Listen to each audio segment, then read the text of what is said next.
เอามาเห็ดเสาเลยนี่เนาะโอ้หมูป่าหิวใจก่อนที่ไหนเนาะภาพบรรยากาศหมู่บ้านกลางเขา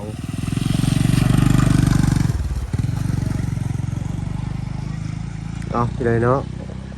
ตัดภาพไม่บัดนี้ก็อยู่ท่ามกลางหมู่บ้านอีกหมู่บ้านหนึ่งไปเลยเนาะที่บ้านที่สายครีเอเตอร์เนาะทางฝั่งไทยเพิ่นสิมาเนาะเอาเนาะก็คือสิได้เห็นบ่อยอยู่ดอกบรรยากาศสายน้ำท่ามกลางหมู่บ้านเนาะเป็นภาพจินตนาการในวัยเด็กเฮาเนาะพี่นายเนาะหมู่บ้านตะนางคุ้มอ้อห่อพี่นายเนาะสะพานสะซองเพิ่นก็เสียอย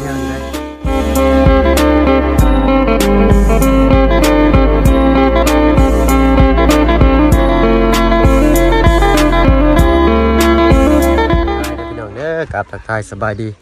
เนาะ FC เบิร์ดทุกท่านเนาะโอ้ยชาวบ้านเพิ่นเฮ็ดปีชังเด้เนาะ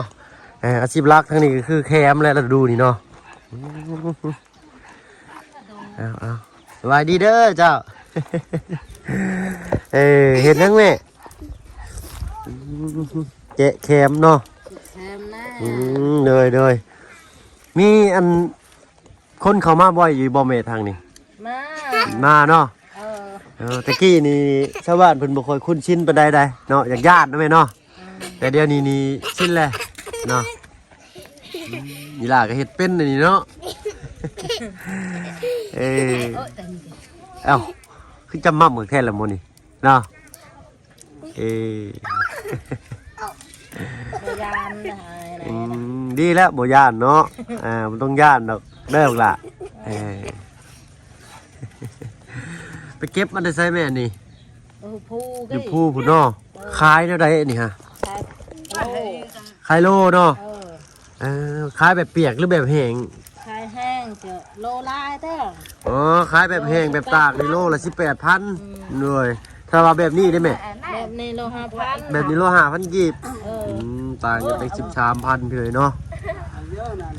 เอาเนาะย่ายอันหนึ่งเพิ่นไปใส่เลยเนาะย่ายอยู่เพื่อนรังนะฮะนะแต่เก่ามีอันคนเข้ามาในราชิแลนด์มาแล้วได้นะราชิยางมาแล้วนะ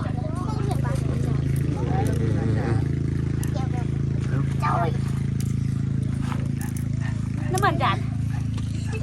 เห็ดแขนไปเลยนะเพิ่นเอาไปเห็ดไม่กวาดบ้านเอิญไม่พอยเนาะน้องล่ะเห็นบ่ดิเห็นแม่จะบอกมาเบิ่งเขาใกล้ๆใช่ไหมกี่ทำเลยล่ะทำเลยใช่ละสบายดีป่ะลูกสุจ้าก่อนสุจ้าเลยสบายดีแกนอนขนมสุจ้าก่อนแล้วทราบพี่น้อยนะอ้าวน้องคนผู้ญาติก็ดีแหละพี่น้อยเนาะโอ้ทางนั้นมียังกันน่ะนี่บ่เยอะเอาไว้น้องไอ้กระต่ายเตี้ยน้องแกก็ดำเลยเสียตาเนาะก็ต้องเอาจีบันไหนเป็นตะเพงพี่น้อยเนาะแกจะตอนแกเอาได้แม่อันว่าหมู่บ้านนี่มีจักหลังคาเฮือนโดย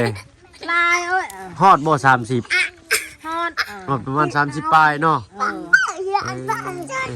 ไอ้ล่ะสองคนนี่ได้จะบ่ได้ไปโรงเรียนบ่แม่นี่โรงเรียนใกล้ตัวบ้านตะนางแหละบ้านโอ้ต้องย่างออกไปเนาะบ้านโฮแกอยู่บ้านโฮฮู้ตัวไกลย่างตะนายเด็กน้อยย่านเลยรถต้องรถถีบกับบ่มีบ่แม่บ่มีเลยรถคือค่ำมื้อคืนก็บ่มีฟืนมีไฟได้นี่เนาะแม่มีแต่ใส่แสงโซลาร์เซลล์บ่เพิ่นเข้ามาซื้อบ่แม่หรือว่าเอาไปขายเองนี่แม่นจ้ะเพิ่นเข้ามาซื้อเวียดบ่เวียดเพิ่นเอาไปเฮ็ดไม่กวาดได้พี่น้องได้นะใช่ล่ะปินหน้ามาพี่ดีกว่านี่เนาะลาในต้นเป็นน้องนาสิอ้ายบ่าวเอาน้องเพิ่นอ้ายพี่น้อยเนาะกำลังเป็นสาวเด้เพิ่นก็อ้ายเลยเนาะซำบ้านอ้ายซำนี้นี่หากะใหญ่ได้นี่เนาะผู้แลอายุ18 19 20ปีผู้แลเพิ่นจังว่าเป็นสาวทางบ้านอ้ายนายบ่ฮอดมาได้10ปีนั่นแหละ2 13ปีเนาะอันเนาะ คุณยอดแก้วได้อันดูลูกอันไหน เฮ็ดตัวบ่ได้ญาติผู้ใดผู้นี้เนาะ พยายามดูลูก เนาะเอาอยู่แต่อันนี้บ่แม่เฮือนจ้ะอันนี้บ่เฮือนจ้ะ นั่น อยู่กันจักคนน่ะนี่ ลายลูก7 คน ลูก7 คนอ๋อดูอันนั้นบ่พอ พ่อ สบายดีนะพ่อเด้อเนาะ คือเอาลูกหลายแท้ล่ะเนาะ โอ้เนาะเอาหมุนซื่นพี่น้อยเนาะ ไปทัวร์นึงฮะ เบิดอันจากเฮ็ดเจ็บแคมแล้วก็เฮ็ดยังอีกแม่บัดนี้เวียกคั่นน่ะเฮ็ดมันบ่ ปลูกมันเฮ็ดให้ เฮ็ดให้เฮ็ดมันเนาะได้หลายอยู่บ่มันปีนี้ ก็ได้ได้5-6 ล้านมาดิ6 ล้านนี่เนาะค่าฟอร์ดเพิ่นก็2 ล้านป้ายว่ะเอาโดสู้ๆกันไปเป็นกำลังใจให้คือเก่าพี่น้อยเนาะเอาถ่าทางลูกเพิ่นขึ้นเทิงเข้ามาเบิ่งก็สิท่าย่างเลาะชม อันไหนโหดจวดจุดจิโมงคนไหนจวด เบิ่งหมู่บ้านเนาะเอาขอมุกขอบใจด้วยแม่เด้อเนาะย่างเลาะเบิ่งก่อนพี่น้อยเนาะย่างค่ำๆชาวบ้านเพิ่นก็สิมาตำข้าวเด้เบิ่งก่อนพี่น้อยเนาะครับจะยุ่นได้ล่ะเอาเนาะปลาภาษาเด็กน้อยสันซะโอ้เฮือนมันอยู่7 คนพี่เลยเนาะเสาจนเซี่ยวเสาจนเบี้ยงสันซะนี่ทางนี้เห็ดอยู่เทิงเฮือนพี่เนาะแคมเนาะเข้ามาแบบบ่ทันตั้งโตเลยพี่หน่อยเนาะทางลุงจันเพิ่นพาเข้ามาเพราะว่าเพิ่นตั้งมุกตั้งใจสิเข้ามาเบิ่งครอบครัวนี้พี่หน่อยเนาะครอบครัวที่ว่าเคยเขามาซอยเรือแหละพี่หน่อยเนาะโอ้คนขังแดดได้ไปลองได้วันนี้เด้ออันนี้ก็เป็น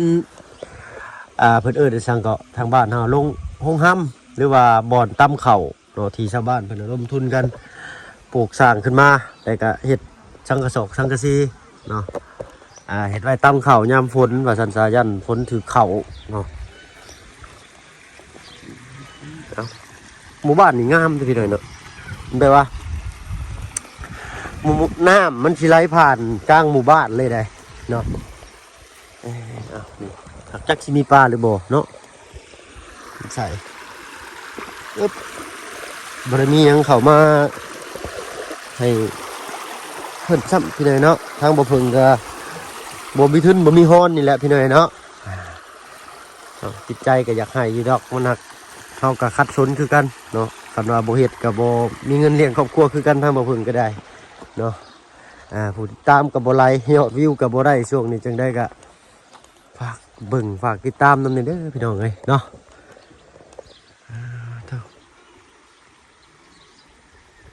พุ่นน่ะไม้ก็บ่มีเนาะเสียงดังสวดชวดนี่เด้อเนาะ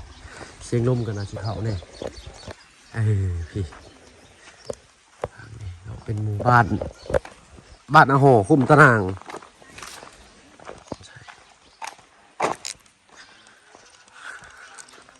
อันนี้เป็นโครงการอัน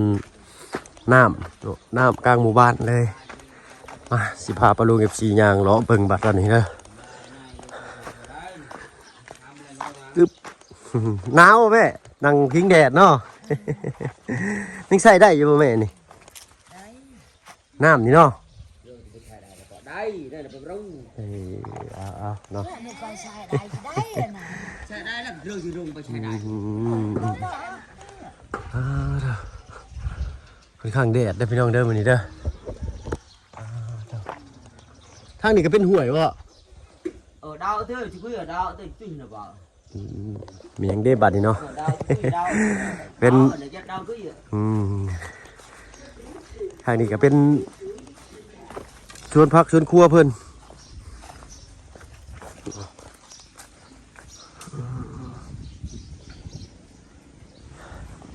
ใส่นี่บ่ขึ้นได้บ่ทางนี้เอาอย่างเลาะเบิ่งพี่หน่อยเนาะหมู่บ้านก็นับหลังคาเฮือนได้เลยเอาเป็นนั่นลูกกระตึมเหมือนกันเนาะให้เจ้าของเคยไปใช้ได้เนาะขออนุญาตอย่างเลาะเบิ่งกันว้าว นี่แบบเอามาเฮ็ดเสาเลยนี่เนาะ เล็กบอม1 หน่วยตัว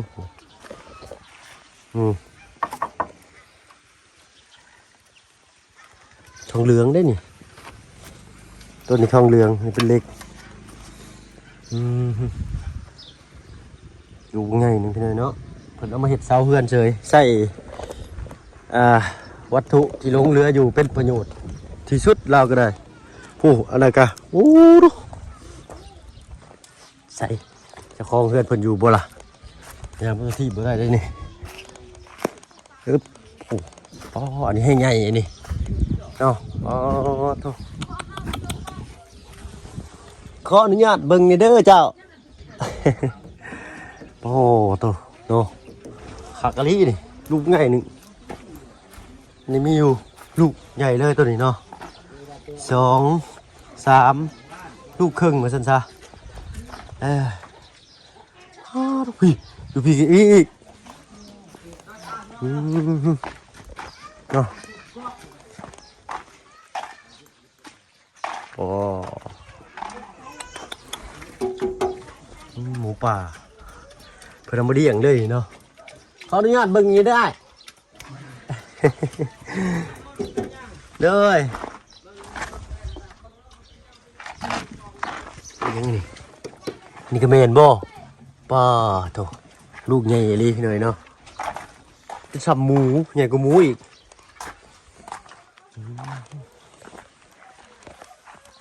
เอาบ้านเรือนเป็นกันสิประมาณนี้พี่หน่อยเนาะครับว่าเห็นแรกๆที่พอจิตื่นพอแล้วพี่หน่อยเนาะแต่ว่าถ้าว่าเห็นนอนโคลด้วยข้างทางอยู่ยะหน่อยก็ได้แต่ว่าชาวบ้านเพิ่นเอามาเฮ็ดอันนี้เฮ็ดเสาเฮือนพาเราหอบพี่หน่อยเนาะย่างเป็นผู้นี่ได้โอ้ทางน่ะเป็นแม่น้ำท่ามกลางหมู่บ้านเบิ่งเท่านี้ก่อน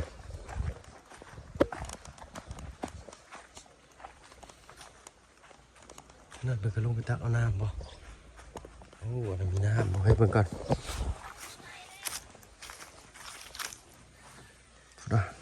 อันนั้นเพิ่นเฮ็ดท่อน้ำมาจากก็นั่นเลยนะเนาะเพิ่นเฮ็ดท่อน้ำมาจากป่าเลยได้นะ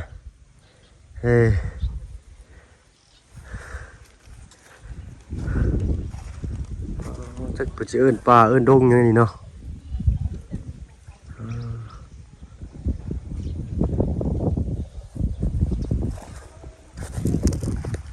เพิ่นชาวบ้านน่ะสิขึ้นไปหาอยู่หากินอยู่นี่น้ำแน่ไปเลยเนาะสัตว์ปุ้งสัตว์ป่าคือสิบ่มีเลยมันตื่นมันไปไกลโอ้ดุมบอมบักใหญ่ไงเนี่ยโอ้หอบ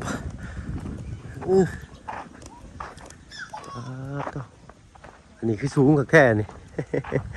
ขออนุญาตย่างเลาะเบิ่งนี่เด้อเอ้ยขออนุญาตย่างเลาะเบิ่งนี่เด้อเด้อชาวบ้านเพิ่นใจดีอยู่ดอกพี่น้อยเนาะมียังกันนะอุ้มลูกผูกเต่าขึ้นเทือนซ่านเลยเบิ่งยังนี่ขึ้นคนโมเพื่อนลังนี่บุมีระเบิดเอาคือว่าเห็นอุ้มลูกผูกเต่าย่างมานี่สบายดีเด้อเนาะอยู่3 คนพ่อแม่ลูกเนาะเนาะห้วยได้ลูกแฝดบ่น่ะเป็นบ่ได้ลูกแฝดบ่ได้ลูก2 คนบ่ฮะได้ลูกบาดเดียว2 คนบ่ลูกแฝดบ่เนาะลูกแล้วก็ฮู้ซ้ำพี่น้อยเนาะขออนุญาตย่างเลาะเบิ่งหน่อยเด้อเนยโอ้เพิ่นอยู่เป็นครอบครัวหนึ่งพี่น้อยเนาะแยกเฮือนออกมาไฟเพิ่นก็ว่าอยู่เทิงเฮือนเลยนี่เนาะ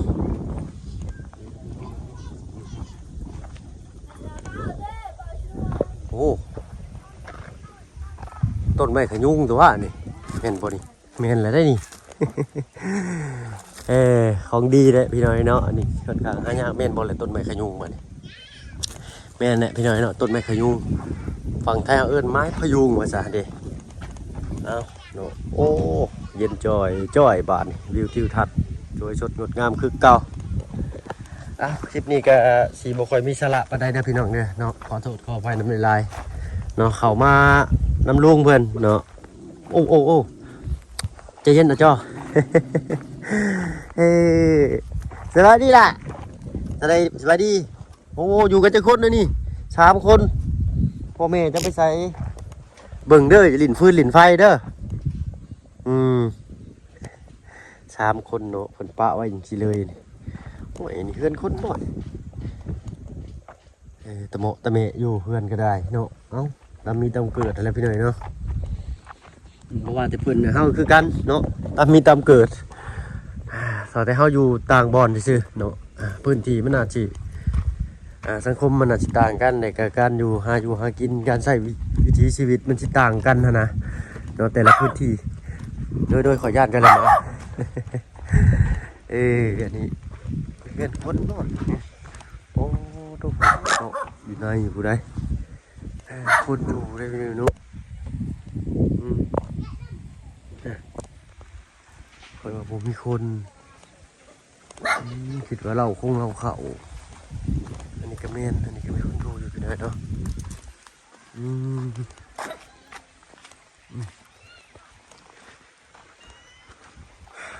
หิวใจก่อนที่ไหนเนาะภาพบรรยากาศหมู่บ้านกลางภูเขาสายน้ำตัดผ่านท่ามกลางหมู่บ้านเลยไม่ได้เป็นสันสร้างขึ้นมาโดยมนุษย์แต่เป็นอย่างไรเนาะขึ้นมาโดยธรรมชาติเลยชาวบ้านเพิ่นเห็นทำเลดีเพิ่นก็เลยมาปลูกสร้างบ้านอยู่เลยก็อยู่กันเป็นหมู่บ้านไปเนาะหมู่บ้านก็บ่ใหญ่ดอกถ้าไม้เป็นอาชีพอยู่ดอกเนาะเอา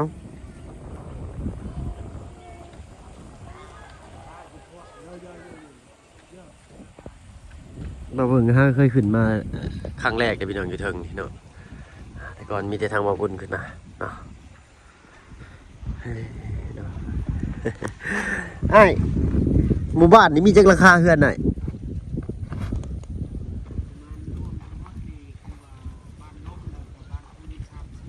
โอ้บ้านลุ่มกับบ้านนี่กับบ้านนั้นบ่อ๋อโดยรวมจุดชุมโลโก้นี่เนาะโดยรวมบ้านเดียวกันนี่เป็น30 กว่าหลังคาโอ้โดยขอบมุกขอบใจอ้ายเพิ่นหลายๆเนาะเอาบรรยากาศเทื่อแล้วหมู่บ้านนี้โดยทั้งเข้ามาหลายเทื่อแล้วเนาะมากับอันนี้แหละกับทั้งลุงเพิ่นสิจอดรถอยู่แต่ในลุ่มเลยเนาะหามียามบางทีก็มีข่าวมีคลองมาแจกให้ชาวบ้านชาวช่องเพื่อนเนาะแต่มื้อนี้ทางลุงเพิ่นเข้ามาบ้านหลังเฮือนหลังนั้นเนาะมาบึงเฮือนหลังเทิงเนี่ยเนาะเลยเพิ่นช่างมีทางผู้ใหญ่เพิ่นให้แวะเวียนเข้ามาเบิ่งเนาะเพิ่นคลอดลูกว่าเป็นจังไดเนาะอยู่ดีมีแฮงอยู่บ่หั่นนะหมู่บ้านนี่คือสิมีปลาลุง FC ทางฝั่งไทยเพิ่นเข้ามาหลายอยู่เนาะเพิ่นเข้ามาแจกข้าวแจกของพี่น้อยเนาะวันที่ยังเขาขึ้นมานี่คนไทยโดยเขาปีนมาตายอยู่นี่แหละโดยเนาะหลายคนหลายช่องพี่น้อยเนาะครีเอเตอร์ไทยเพิ่นเข้ามาถ่ายวิวบรรยากาศนี่เนาะถือว่างามได้เนาะลึโลดแล้วแนวนี้ฮะ ขอบมุกขอบใจหลายๆเด้อโดยสบายดีพ่อตู้โอ้พ่อตู้เป็นอยู่เฮือนหลังนี่พี่น้อยเนาะผู้นี้ได้ซะเพิ่นอยู่จักคนไหนเฮือนหลังนี้นี่เฮือนหลังนี้2 คนแต่ว่าเราไปเฮ็ดเวียกพระลูกไว้น้อย3 คนนำกันนี่แม่นล่ะป้าลูกป้าเมียเราไปเฮ็ดเวียกโดยเนาะยันลูกหลานเพิ่นลิ้นฟื้นลิ้นไฟอะนะญาติเนาะขี้ไฟไปใส่บนไม้เพลงอีกแล้วเนาะดูดกันกันแล้วแม่นเจ้าเนาะต้องไว้ให้ห่างมือได้เนาะว่าเรื่องไฟใหม่นี่ก็ทั้งบ้านบ่หึงนี่เนาะบ้านนึกคู่นะไฟใหม่เฮือนเพิ่นโอ้ที่ตายต้นสงสารเพิ่นเดียวมือบ้านสิมือเบิ่งอยู่พี่น้อยเนาะขอบมุกขอบใจหลายๆเด้อเจ้าโดยย่างลงนี่ได้เลยเนาะโดยเอาเนาะชาวบ้านเพิ่นอัธยาศัยดีเนาะหัวฝ้าวสิบ่หล่นที่หัวบ่นี้เนาะ ย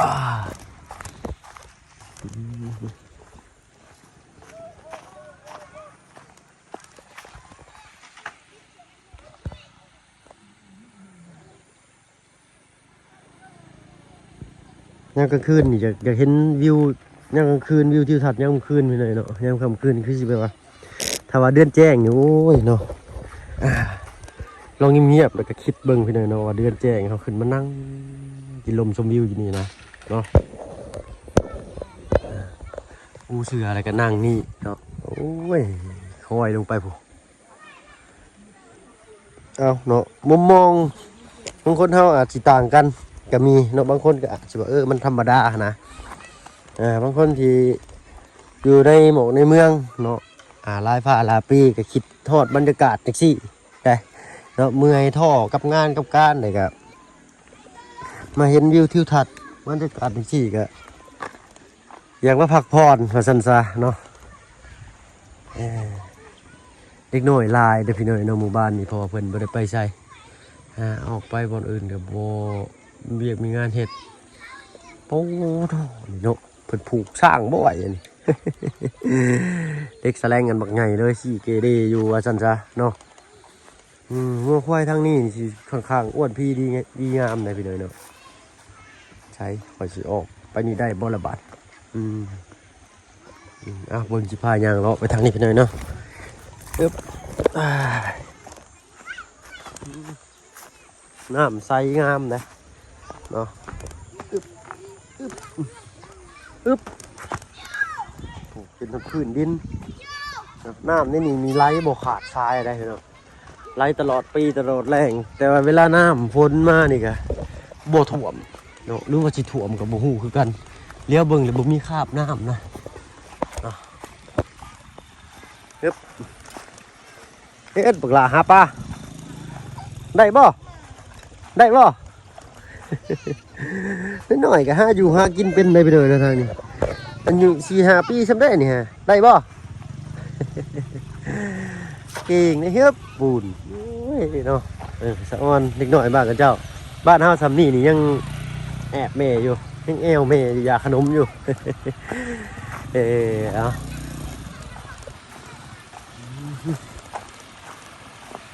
เจ็บปากหน่อยเนาะเจ็บเงือบเพดานปาก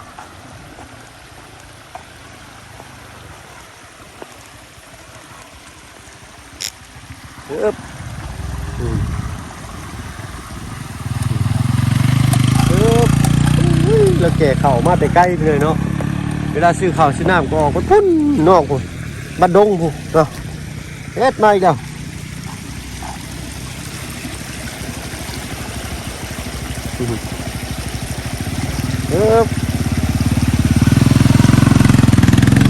เขาไปหมู่บ้านทางใกล้